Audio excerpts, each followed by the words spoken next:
예, 안녕하십니까. 필사의 필사 채널을 운영하고 있는 이선입니다. 오늘은 2024년 12월 31일 오전 10시 45분입니다. 2024년 대망의 마지막 날입니다. 아이고, 올해 참 다사다난한 한 해였습니다. 참 힘드셨을 텐데요. 여러분들도 저도 힘들었고 우리 모두 올 한 해 살아냈음을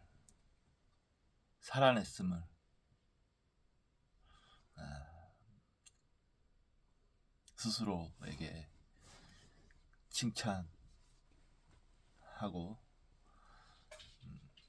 노고를 표했으면 좋을 것 같습니다. 자, 올 한 해 모두들 고생 많이 하셨습니다.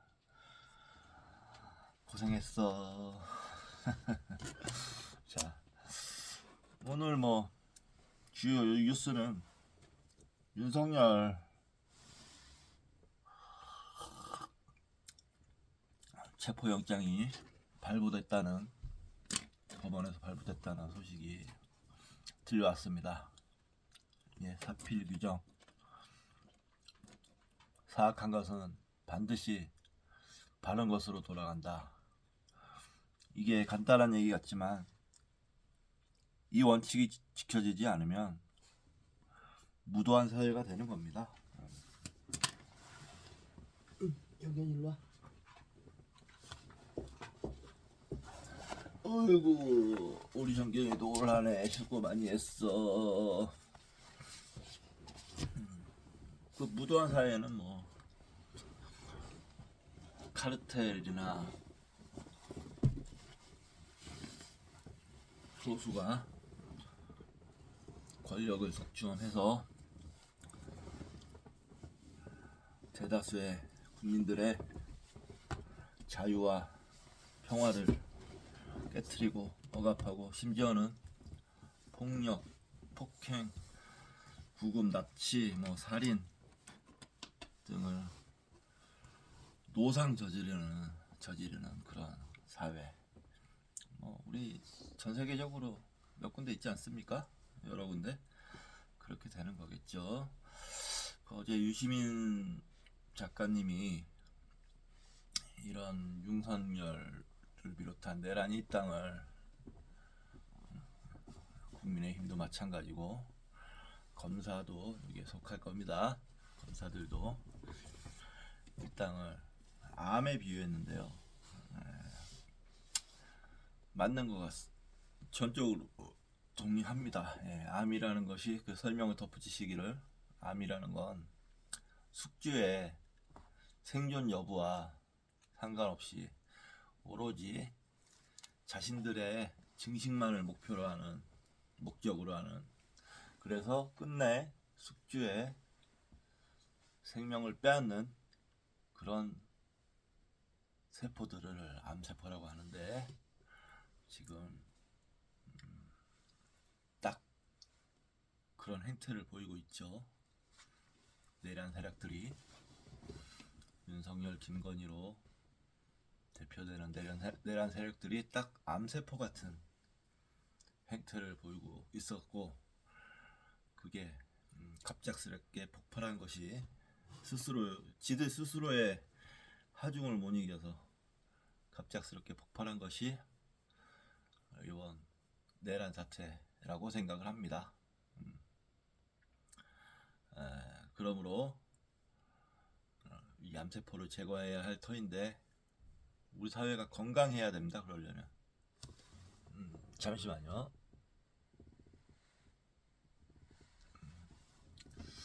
그러려면 우리 사회가 건강해야 되는데 아직 우리 사회는 건강한 것 같습니다. 제가 보기엔 아직은 건강한 것 같습니다. 그래서 사필 규정 바로 잡아서 우리의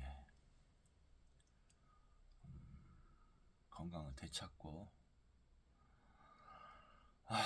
좀 바른 사회가, 건강한 사회가, 안전한 사회가, 국가가 되기를 희망합니다. 그렇습니다. 일단 뭐 윤석열이 체포가 되면 양상이 많이 바뀔 것입니다. 헌법재판소장 임명도 하게 될 거고요. 특검도 자연스럽게 통과가 돼서 진행이 될 거라고 생각합니다. 지들이 무슨 용가리 통뼈라고 최상목이나 기존에 윤석열 정부의 국무위원으로 있었던 사람들이 버텨내지는 못할 겁니다. 이미 여론의 막강한 압력을 받고 있고 역사의 죄인이 되느냐 마느냐의 갈림길이 서 있다는 게 너무 눈에 보이는 상황이기 때문에 지들도 어쩔 수 없을 겁니다. 그래야 합니다. 그리고 저는 어저께 밤에 이 오디오북을 좀 하고 자려고 그랬는데 몸이 안 좋아서 그런지 지금 아직도 여전히 몸이 좀 안 좋은데요. 약을 먹었는데 좀 나아지긴 했습니다. 안 좋은데 그래서 그런가 약간의 번아웃이 왔어요. 그래서 약간의 번아웃이 왔기 때문에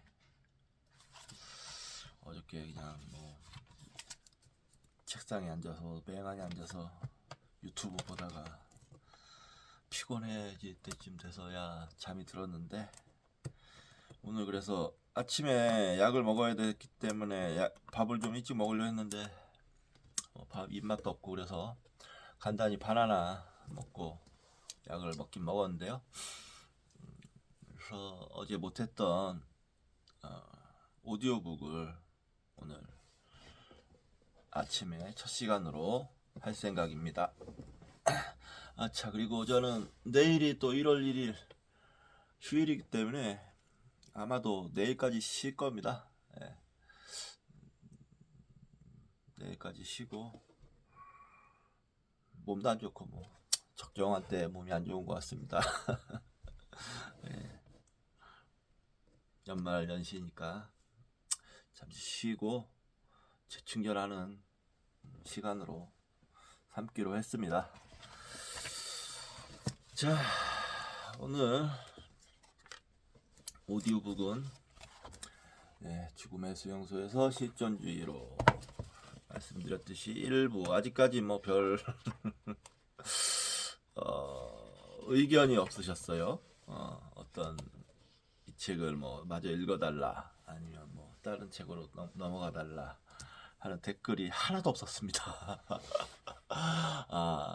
참 관심이 없으신 것 같습니다. 네. 그래서 이걸 읽고 이제 한 10페이지 정도밖에 남지 않았기 때문에 얼마 남지 않았습니다.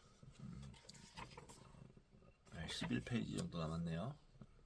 이걸 읽고 일부 끝내고 말씀드렸듯이 소년이 온다의 한 챕터를 제 감명 좀 인상적으로 읽었기 때문에 그 부분을 오디오북으로 남기고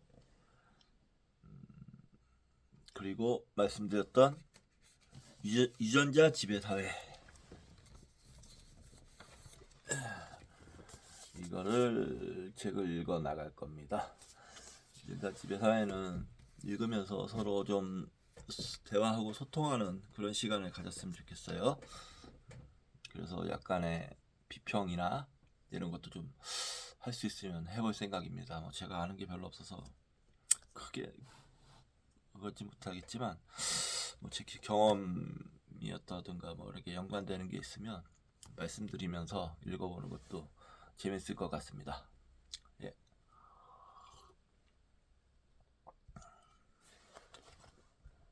오디오북을 시작하도록 하겠습니다.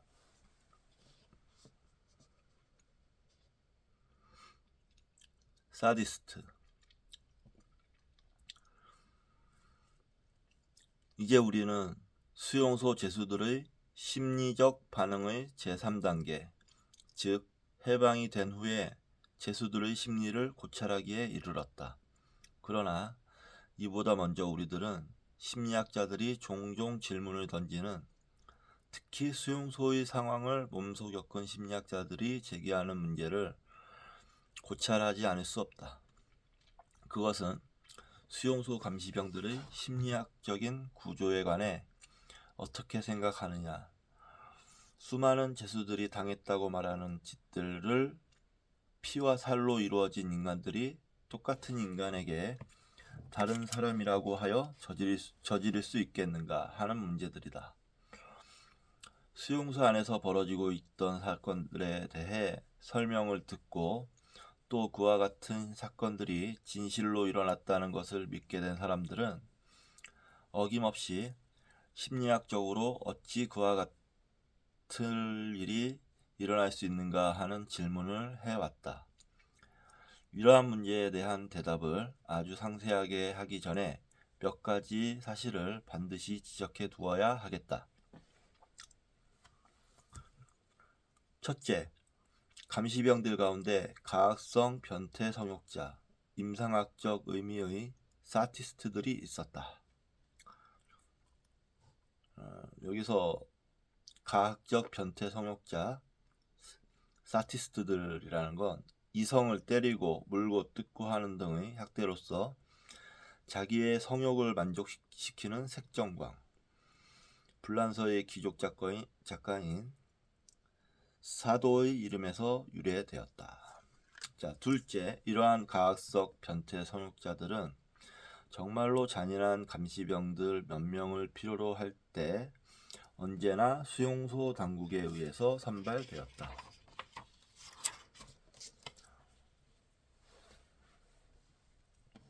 때때로 작업장에서는 우리들에게 몇 분간, 대체로 아주 추운 숲속에서 2시간의 노동이 있은 후 허락한다. 몇 분간이나마 불을 쬐게 해준다. 이때의 기쁨이야말로 직접 겪어보지 않은 사람은 이해할 수가 없을 것이다. 조그만 난로에 나무가지와 토막난 조각들로 불을 지피고 그 난로 앞에 우리는 둘러앉아 불을 쬐는 것이었다. 그런데 우리들의 이와 같은 즐거움을 빼앗아 가는 것을 최대의 낙으로 삼는 감독들이 언제나 몇 명 있었다. 그들은 비단 우리들에게 불을 쬐지 못하게 할 뿐 아니라 난로를 뒤엎고 그토록 아늑한 감을 주는 불을 눈 속에 묻어 꺼버리곤 하였다. 그럴 때 그들의 얼굴에 나타나는 희열은 너무나 뚜렷하였다. 그런가 하면 나치 친위대원이 어떤 죄수를 못마땅하게 생각했다고 하자. 그런데 친위대에는 언제나 못된 짓에 열성을 보이고 고도로 전문화되고 변태적인 고문에 정통한 자가 있기 마련이었다. 그리하여 점찍힌 죄수는 불행히도 고문의 명수인 친위대원에게 보내지곤 하였다. 셋째, 대다수의 감시병의 감정은 수년간에 걸친 수용소 생활에서 점점 더 심해지는 야만적인 고문 수법을 익히 보아왔던 터이라 둔화되고 말았다. 그와 같이 도덕적으로 그리고 적어도 정신적으로 냉혹해진 사람들은 변태적인 고문에 직접 참여하지 않았다. 그러나 그들은 다른 사람이 그런 짓을 하는 것을 말리지 않았다. 넷째, 감시병들 가운데서도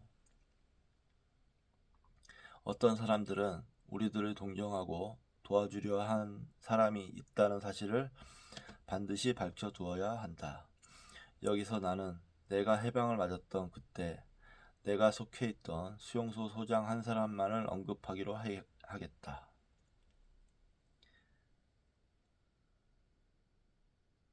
해방, 수용소 의사이자 죄수였던 한 사람만이 이 사실을 미리 알고 있었다. 해방이 된 후 이 사실이 밝혀졌는데 수용소 소장은 가장 가까운 읍에서 그가 관할하고 있는 수용소의 죄수들에게 주려고 의료품을 구입하기 위해서 적지 않은 액수의 돈을 자기의 주머니에서 꺼내 지불했다는 것이다.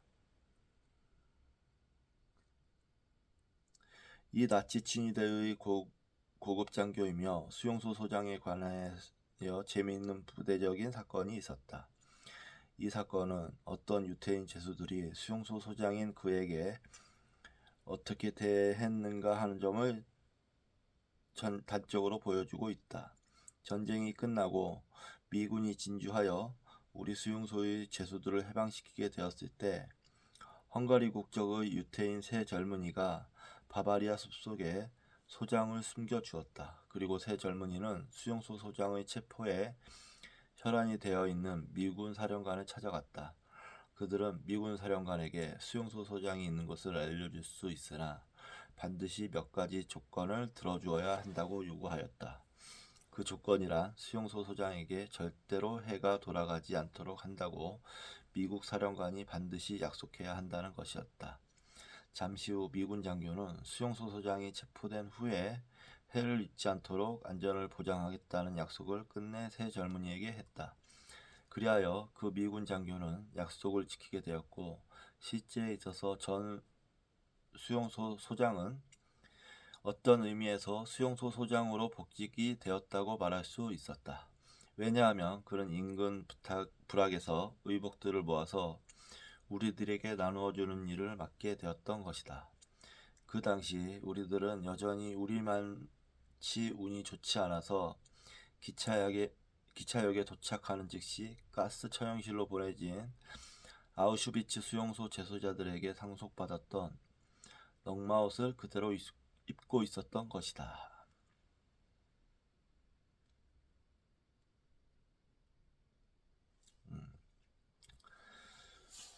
자, 아무튼 그런 소장이 있었답니다. 네.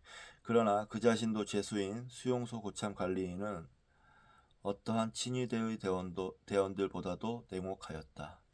내가 아는 바로는 수용소의 소장이 우리들 가운데 어떤 사람에게도 손 한 번 든 적이 없는 반면에 이 고참 수용소 관리인은 눈꽃만한 실수를 기회로 삼아 죄수들을 마구 구타했었다.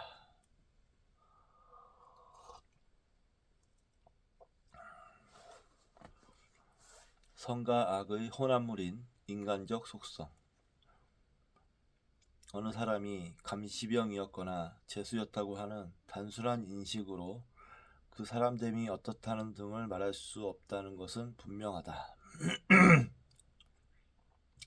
우리들이 흔히 말하는 인정은 모든 단체, 설사 그 단체적으로 볼 때 쉽게 욕을 할 수 있는 그런 단체라 하더라도 인정은 있기 마련이다. 단체와 단체 사이의 경계선은 겹쳐져 있기 때문에 확연히 구분하기가 힘들다. 따라서 우리들은 이러한 사람들은 천사이고 저런 사람들은 악마이다 라고 말하며 문제를 단순하게 만드는 짓은 반드시 삼가해야 할 것이다.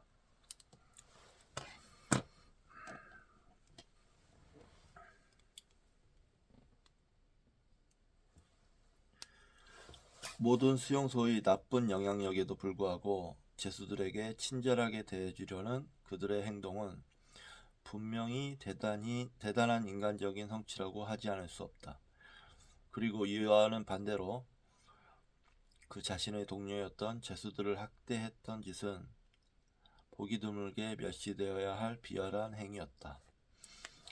물론 죄수들은 그와 같은 사람들에게서 성격의 결함을 발견하게 되었을 때 유난히 실망하지 않을 수 없었고, 한편으로 어떠한 감시병으로부터 아주 조그만 친절을 받았을 때 깊이 감동되고는 하였다. 나는 어느 날인가 잘 기억이 나지 않았지만 작업장의 감독이 몰래 나에게 한 조각의 빵을 주었던 사실을 기억하고 있다. 아침에 받은 배당에서 한 조각 남겨두었던 식빵임이 분명해 보였다. 그때 나는 너무나 감동하여 눈물을 흘리기까지 하였는데 그와 같은 친절은 빵 한 조각이 지니고 있는 가치보다 훨씬 값진 것이었다. 그 감독이 나에게 베풀어준 것은 인간적인 그 무엇, 선물과 함께 던져진 따뜻한 한마디의 말과 표정이었던 것이다. 이 모든 일들로 미루어 볼 때 우리는 이 세상에 두 인종이 살고 있다는 것을 배울 수 있을 것이다. 단 두 인종이랑 고매한 인간에 속하는 종족과 비천한 인간에 속하는 종족인 것이다. 이 두 가지 종족에 속하는 인간들은 세계 어느 곳에서나 발견할 수 있다. 그들은 사회의 모든 단체 속으로 파고들었다. 고매하거나 비천한 인간들로만 전적으로 구성되어 있는 단체는 없다. 이러한 의미에서 순수한 종족만으로 구성된 단체는 있을 수 없다. 그렇기 때문에 우리들은 수용소 감시병들 가운데도 훌륭한 친구가 있는 것을 때때로 발견할 수 있었던 것이다. 강제 수용소의 삶은 인간의 영혼을 찢어서 버려 놓았는가 하면 영혼의 깊은 곳까지 적나라하게 노출시켰다. 그와 같이 깊은 곳에서 묻 인간성에서 우리들이 선과 악의 혼합물인 인간적 속성만을 다시 발견한다는 것은 얼마나 놀라운 일인가. 악과 선을 갈라놓는 찢어진 틈은 온갖 계층의 인간들을 거쳐서 가장 낮은 곳까지 뻗쳐 있다. 그리고 강제 수용소가 활짝 열어젖힌 시면이 그 밑바닥까지 환히 드러나게 된 것이다.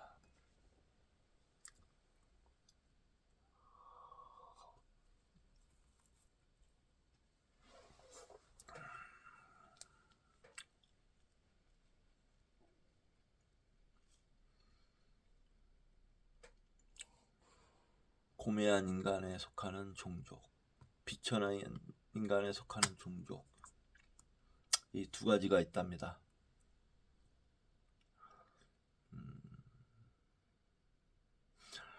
제가 생각하기에 평소에는 대부분의 사람들이 이 두 사이를 왔다 갔다 하겠지만 이 아우슈비츠라는 극단적인 상황에서는 이렇게 딱 두 가지로 갈리게 될 것 같네요. 그렇다고 이게 뭐랄까 고정불변으로 정해져 있는 어떤 사실은 아니라고 생각합니다. 어떤 계기를 통해서 인연과 동기를 통해서 사람은 얼마든지 변할 수 있고 또 발전해 나가고 앞으로 나아가야 된다라고 저는 생각합니다. 자, 실감나지 않는 자유. 이제 우리는 강제 수용소에 관한 심리학의 마지막 장에 이르렀음에 석방된 죄수의 심리를 다루고자 한다. 첫째로 내 개인의 것으로 될 수밖에 없는 해방의 체험을 묘사함에 있어서 우리들은 지난번까지 하였던 이야기로부터 실마리를 풀어가야 될 것이다. 그러니까 매우 긴장된 며칠이 지난 후 우리는 수용소 문 위에 하얀 깃발이 펄럭이는 아침을 맞게 되었다. 이때의 내면적인 흥분의 상태는 곧바로 전체적인 이완을 가져왔다. 그러나 우리들이 미치듯이 기뻐했으리라고 생각하면 크게 잘못된 것이다. 그럼 그때 어떤 일이 일어났을까?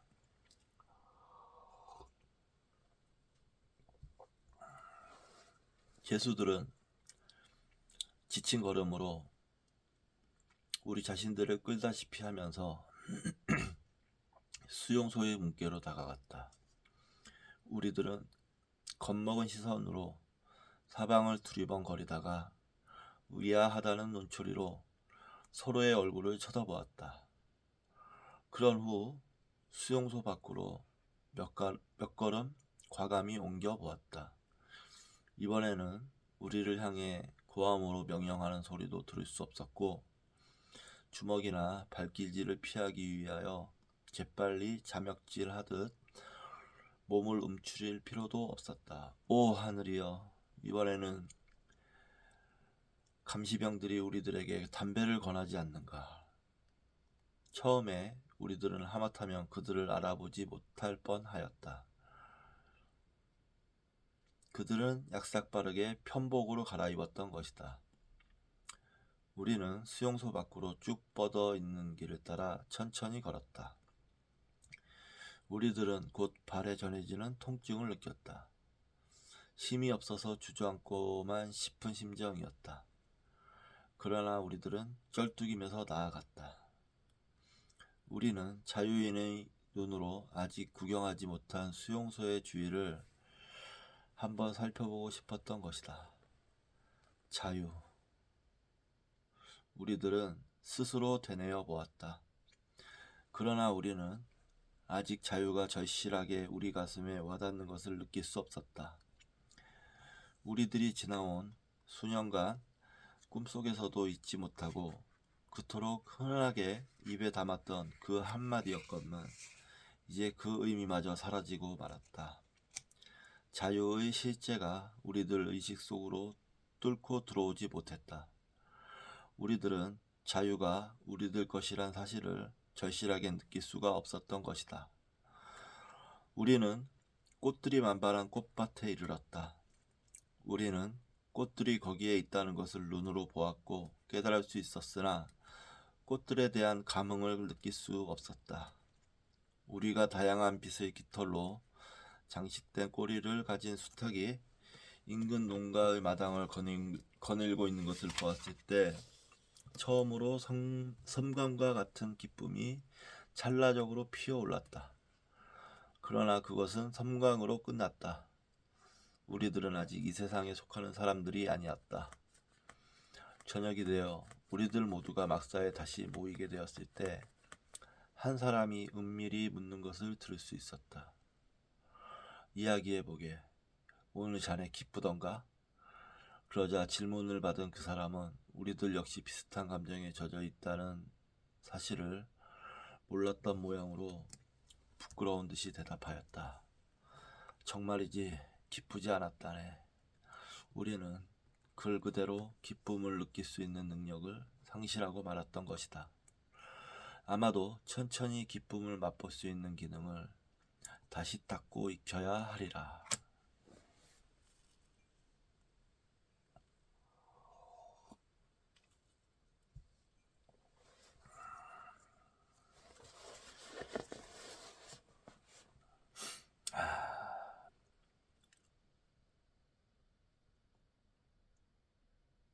그래요.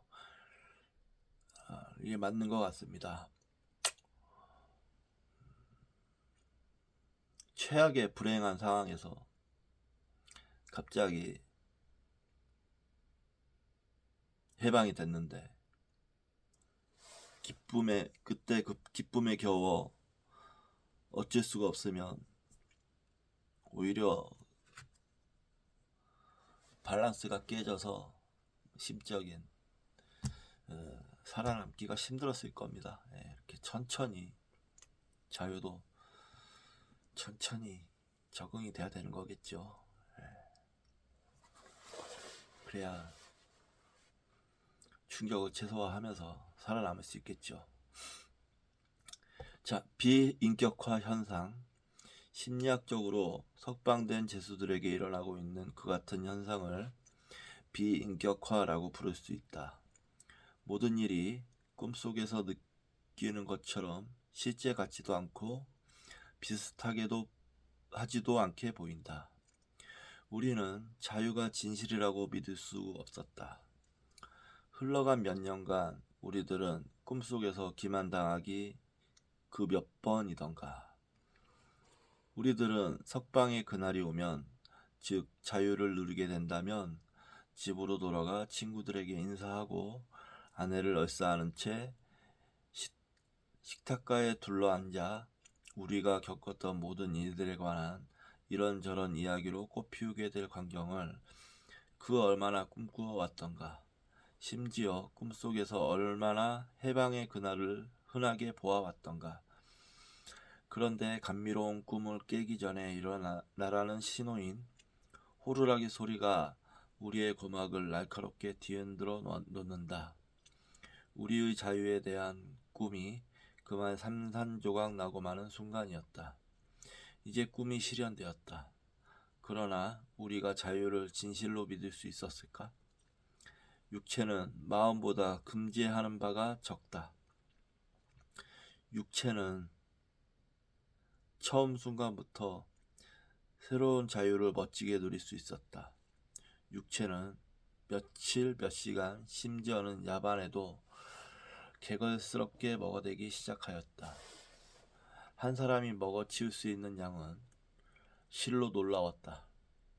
제수들 가운데 한 사람이 이웃에 사는 친절한 농부로부터 초대를 받아 갔을 때 그는 먹고 또 먹었으며 그런 후에 커피를 마셨다. 이제 혀가 풀린 그는 몇 시간이고 짓거려대는 것이었다. 수년간 그의 마음속에 자리잡고 내리누르던 압박감이 끝내 풀리게 되었던 것이다.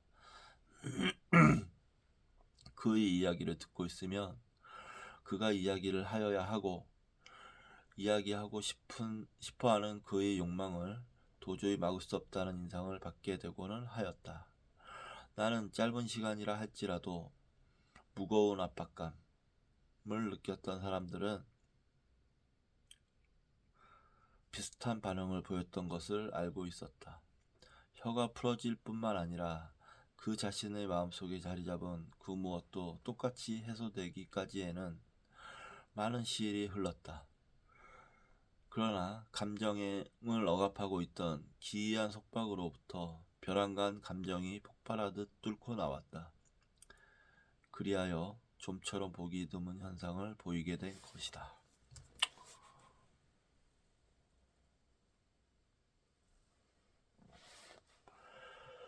비좁은 감방에서 주님을 불렀나이다. 석방이 된 며칠 후의 어느 날 나는 꽃이 만발한 꽃밭을 지나 시골의 들판을 가로지르며 걷고 있었다. 수용소에서 가까운 장이 서는 읍을 향해 수마일을 걷고 또 걸었다. 종달새가 푸드득하니 푸른 하늘로 날아올랐다. 나는 기뻐서 부르는 종달새의 노래를 들을 수 있었다. 주위 수마일 안에는 아무것도 볼 수 없었다. 끝없이 펼쳐진 땅과 드넓게 보이는 푸른 하늘, 그리고 종달새의 즐겁게 부르는 노랫소리를 제외하면 공간의 자유만이 있을 뿐이었다. 문득 나는 걸음을 멈추었다. 사방을 두리번거렸다. 그리고 푸른 하늘을 우러러 보았다. 갑자기 나는 무릎을 털썩 꿇었다. 이 순간 나는 내 자신이나 이 세상에 관하여 아는 것이 거의 없었다. 언제나 마찬가지였지만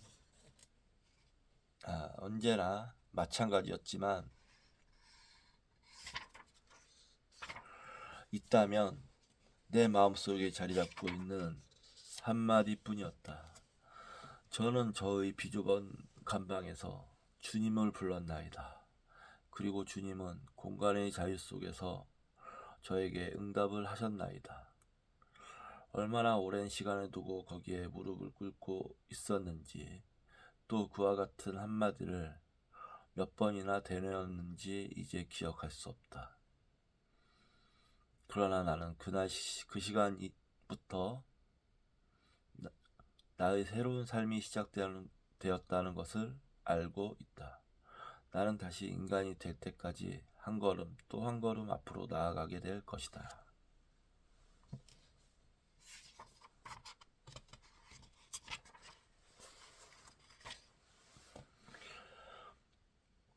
심리학적 잠수병. 수용소 최후의 며칠간을 보내면서 겪어야 했던 모진 정신적 긴장으로부터 정신적인 평온으로 이르는 과정은 전혀 장애가 없었던 것은 물론 아니었다. 석방된 포로들이 정신적인 돌봄을 전혀 받을 필요가 없다고 생각한 것은 잘못된 인식이 될 것이다. 우리는 그토록 엄청난 정신적 압박을 오랫동안 받아왔던 사람이 석방 후 쉽게 어떤 위험에 빠진다는 것, 특히 압박이 너무나 갑작스럽게 해소되었기 때문에 더욱 위험에 빠질 수 있다는 사실을 반드시 고려하여야 한다. 이와 같은 위험, 심리학적 위생의 뜻에서 이와 같은 위험은 잠수병의 심리학적인 대응자, 즉 똑같은 현상으로 볼 수 있다. 이는 물속의 잠암에서 일하는 잠수부가 갑자기 잠암에서 엄청난 압력을 받고 있다가 벗어나게 되었을 때 신체적 건강 상태와 똑같다고 하겠다. 따라서 갑자기 정신적 압박에서 해방이 된 사람은 그의 도덕적, 심령적 건강에 손상을 입을 수 있다.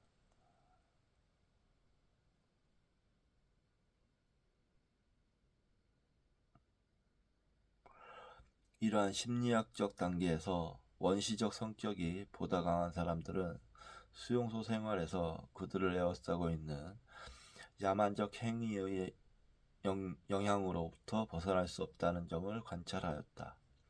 이제 자유의 몸이 되자 그들은 그들의 자유를 전매 특허인 양 마구 휘두르고 잔인하게 이용할 수 있다고 생각하였다. 그들에게 유일하게 변화한 것은 그들이 이제 핍박을 받는 사람이 되는 대신에 박해자가 되었다는 점이었다. 그들은 폭력과 불의의 대상이 아니라 그 앞잡이가 되었다. 그들은 그들이 친히 겪은 무서운 체험들에 의하여 그들의 행위를 정당화하였다. 이런 현상은 확실히 무의미하고 자질구레한 일들에서 종종 나타났다. 어느 날 나는 친구와 수용소를 향해 걷고 있었다. 인근 읍에 갔다가 돌아오는 길이었다. 우리는 들판에 난 길을 가로지르고 있었는데 갑자기 우리들은 푸르름이 싱싱한 곡식이 될 식물들이 반쯤 자란 밭 앞에 이르게 되었다. 나는 기계적으로 밭을 피해 가려고 하였다. 그런데 그 친구는 손을 뻗어 나의 팔을 잡더니 나를 끌고 밭으로 들어가는 것이 아닌가. 나는 더듬거리며 얼마 자라지 않은 곡식을 짓밟지 말자는 뜻으로 말을 하였다. 그러자 그는 대번에 신경질을 냈다. 나를 노려보더니 고함을 질렀다. 시끄러워. 우리는 너무나 많은 것을 빼앗기지 않았던가. 나의 아내와 아이는 가스 처형실에서 죽었단 말일세. 이제 와서 모든 것을 이야기할 필요 없겠지. 그런데도 자네는 나에게 몇 포기의 귀리를 받지 말라고?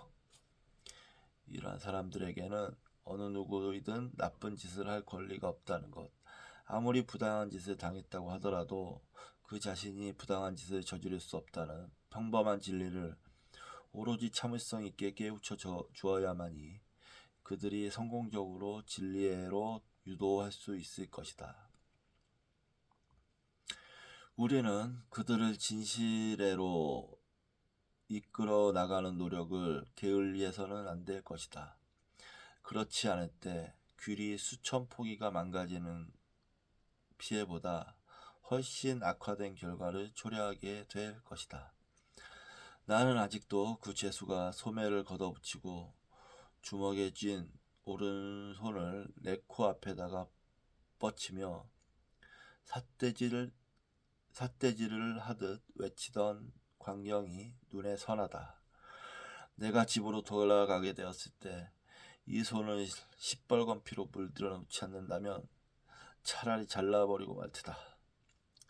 내가 지금 강조하고 싶은 것은 그와 같이 외치던 친구가 나쁜 사람이 아니었다는 점이다. 그는 수용소에서도 그 후에도 가장 훌륭한 동지였다.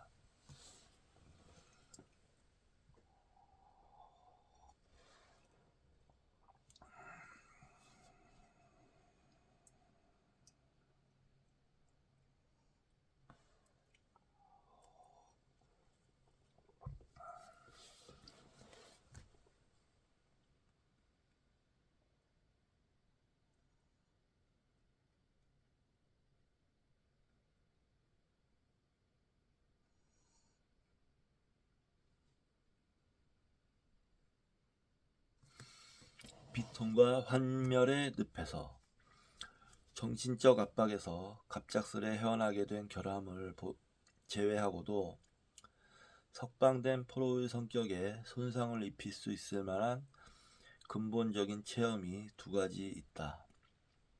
그것은 정상적인 생활로 되돌아갔을 때 재수가 얻게 되는 비통과 환멸이다.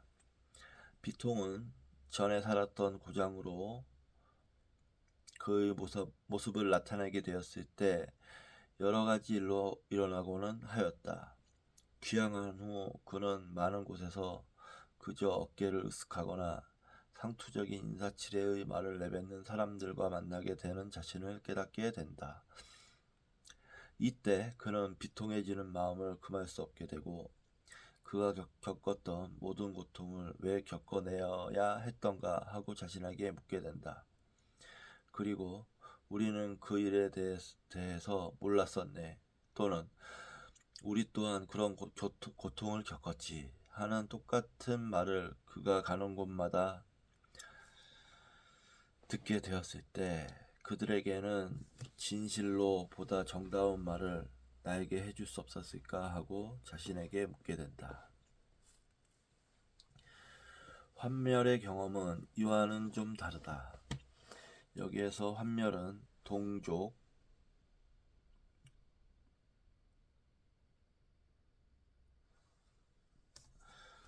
그들의 동족, 그들의 상투적인 인사와 감정의 결혼은 그토록 혐오스러운 것이 아니었다. 그리하여 나중에는 쥐구멍이라도 있으면 들어가 인간들이 하는 말과 짓거리를 듣지도 않고 보지도 않았으면 하는 생각이 들게 된다. 동족이란 사람들이 하는 말들을 얘기하는 것 같은데요. 동족에 대한 것이라 운명 그 자체가 그토록 잔인해 보일 수 없게 되는 것이었다. 온갖 가능한 고통이 절대적인 한계까지 견뎌왔다고 수년간에 걸쳐 생각해온 그는 이제 고통이란 한계가 없다는 것, 그리고 아직도 보다 많은 고통과 보다 심한 고통을 견뎌낼 수 있다는 것을 발견하게 된다. 우리는 수용소에 있는 사람에게 정신적인 용기를 불어넣어 주려고 했다는 시도에 관해 언급하게 되었을 때 미래에서 기대할 수 있는 그 무엇을 그 사람에게 보여주어야 한다고 말하였다. 그리하여 그의 삶이 아직도 자기를 기다리고 있으며 어떤 인간이 자기가 돌아오기를 기다리고 있다는 점을 마음속으로 떠올리게 되었다. 그리하여 해방된 지금은 어떻게 되었을까? 사람들은 자기를 기다리고 있는 사람이 하나도 없다는 사실을 발견한 것이다. 홀로 그 사람의 모습만 더듬어 보아도 수용소 생활에서 용기를 불어넣어 주던 사람은 집에 돌아와 보니 없지 않은가. 아니, 슬프게도 그 사람은 다시 돌아오지 못할 먼 곳으로 가버렸고 이 세상에서 다시 찾아볼 수 없는 존재가 된 지 오래였다. 끝내 그가 꿈꾸던 그 날이 찾아왔건만 슬프게도 그가 열망하던 모든 것과는 엄청나게 달라진 것을 발견할 수밖에 없었다. 먼 길을 여행하여 고향에 발을 디딘 그는 어쩌면 전차를 타고 집 앞까지 왔는지도 모른다. 그는 어쨌든 수년간이나 마음속으로만 그리던 집 앞에 이른 것이다. 그리하여 그는 꿈속에서 수백 번, 수천 번이나 하고 싶었던 대로 초인종을 누른다. 그러나 그 결과 겨우 알게 된 것은 그 문을 열어주어야 할 사람이 거기 없다는 것과 다시는 그곳에 나타나지 않으리라는 사실뿐이었다.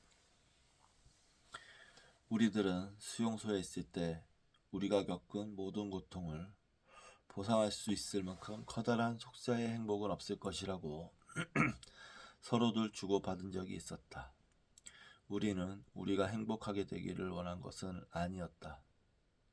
행복은 우리에게 용기를 주고 우리가 겪는 고통, 우리의 희생, 그리고 우리의 죽음에 의미를 부여하는 것이 아니었다. 하지만 우리들은 불행에 대한 마음의 준비를 아직 갖추지 못하고 있었다. 이와 같은 환멸은 소수의 죄수들만을 기다린 것이 아니었다. 환멸은 극복하기가 매우 어렵다는 것을 발견한 많은 사람들의 체험이었고 정신의학자에게도 그들로 하여금 회복할 수 있도록 도와주기가 매우 어렵다고 느낀 체험인 것이다. 그러나 환멸이 그에게 시리가 되어서는 안 된다. 반대로 자극이 되고 격려가 되는 계기가 되어야 할 것이다.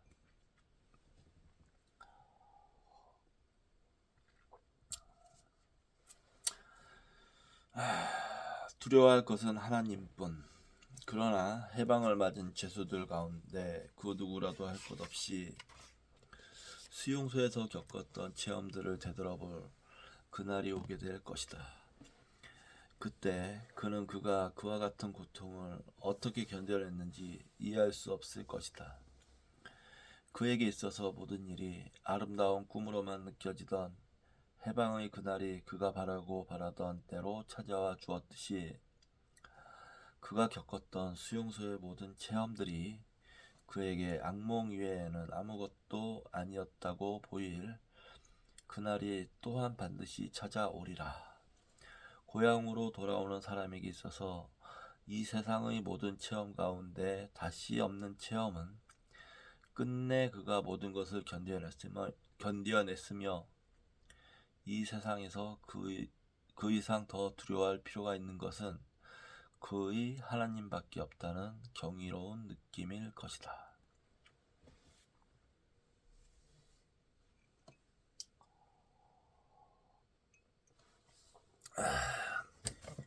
예, 죽음의 수용소에서 실존주의로 일부, 죽음의 수용소에서 실존주의로 일부를 다 읽었습니다.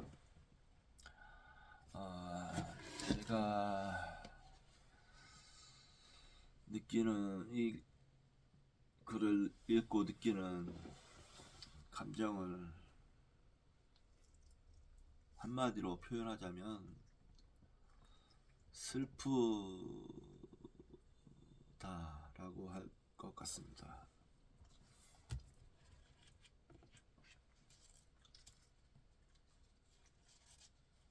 네, 인간은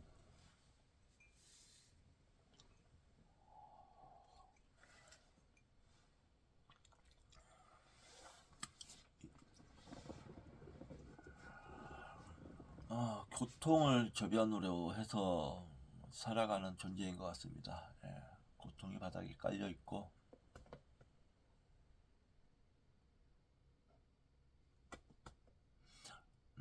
문명이 인간의 문명이 그 고통을 많은 부분 막아내고 있으나 모두 막을 수는 없어서 언제 어느 때 고통이 어떤 모습으로 우리를 덮칠지 모르는 그런 상황이죠. 제가 역사의 진보를 믿는 것도 뭐 그런 이유입니다. 역사가 진보함으로 인간의 고통이 적어진다는 것,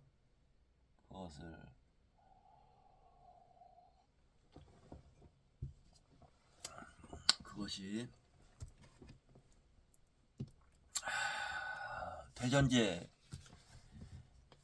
되겠죠. 예. 그런데 이런 20세기에 여러 전쟁으로 인해서 수많은 사람들이 고통으로 죽어가고 하는 것을 보면 이게 역사의 진보는 이루어지진 하지만 정말 그 대가가 수많은 사람들의 목숨, 피, 눈물, 땀이 쌓여서 이루어져 가는 거구나 하는 생각이 듭니다. 예. 그 한강 작가가 말했던 죽은 자가 산자를 살릴 수 있는가 라는 것이 그런 뜻이겠지요. 일맥상통한다고 저는 생각합니다. 역사의 진보를 믿지 못한다면 그런 말을 할 수가 없을 것이죠. 자, 오늘은 이번 시간은 여기서 마치고 저는 좀 잠시 쉬었다가 필사를 좀 해야 될 것 같습니다. 필사를 해야 될 거고, 이거 지금 말씀드렸듯이 아무런 댓글이 없어요. 관심 좀 가져주십시오. 관심 좀 구걸합니다. 소통이 하고 싶어요. 자, 이렇게 해서 일단 저의 첫 번째 오디오북 죽음의 수용소에서 실존주의로 마치도록 하겠습니다. 다음 시간에 뵙도록 하겠습니다.